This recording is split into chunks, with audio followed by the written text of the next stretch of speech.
Well, we've talked a lot about the government shutdown over the past several weeks, and it is now day 22. Veteran advocates are urging for lawmakers to come to a solution to help military families. So joining us now to talk more about the impact to that community, John Vick. John's with Concerned Veterans for America. John, thanks for joining us this morning. Listen, they're trying to find ways to at least pay the active duty troops right now, but we know, and the many veterans and service members here in the D.C. area know it's more than just a paycheck, too. So what is it that is the biggest concern now?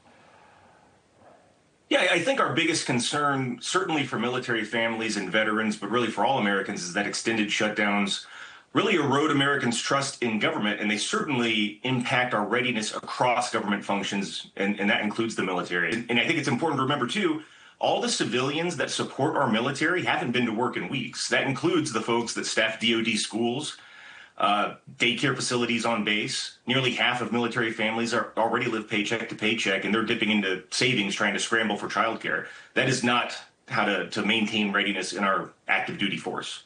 You know, John, I mean, you're obviously, through your years of active duty, very familiar with how things work or are supposed to work, and now with your work with veterans. What are some of the, I guess, ways that veterans are being impacted aside from just the paycheck? I know you just touched on a few of them, but for folks who may not be familiar with the military community, what are some of those things that are not available for the troops right now?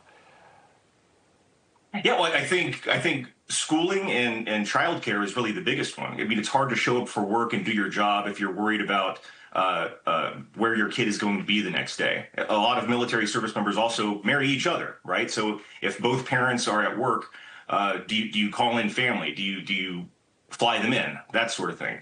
There's a lot of services that support our military that do the work of defending our country. That work is done by civilians, and those people haven't been able to work in weeks. What about the mindset? You know, what is it that comes down to this of just knowing that right now you're essentially doing some of this work pro bono at this time?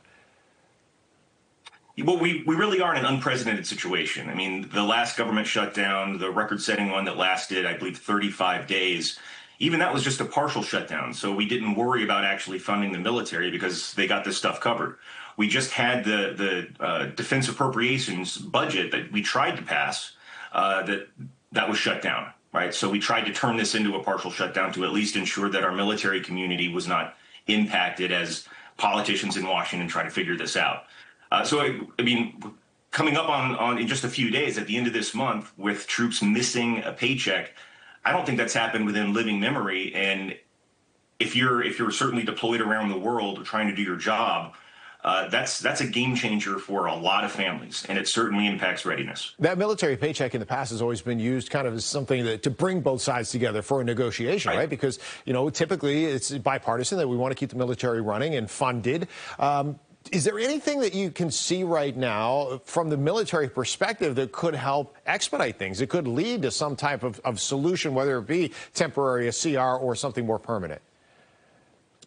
Yeah, well, I think when we actually come to the point where we're facing our military families missing paychecks, and again, almost half, just like most Americans, almost half of our military families live paycheck to paycheck.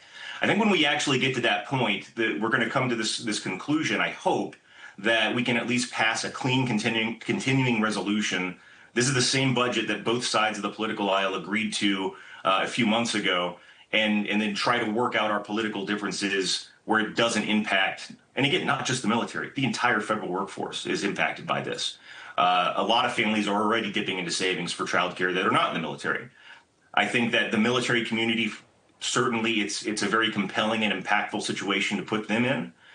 It's very unfortunate. It erodes trust for all Americans, and it certainly is demoralizing for our troops. So I hope that as we get closer to this brink, our lawmakers are going to come to their senses, pass this clean continuing resolution, reopen the government. Americans did nothing to deserve this. It's really time to put people over politics. Yeah, and when it comes to the military, I mean, when it comes to the shutdown, we talk a lot about the impact in D.C., but the military, an example of how much that extends not just across the country, but around the world as well. John, thanks very much for joining us this morning. John Vick is with Concerned Veterans for America. Appreciate your time.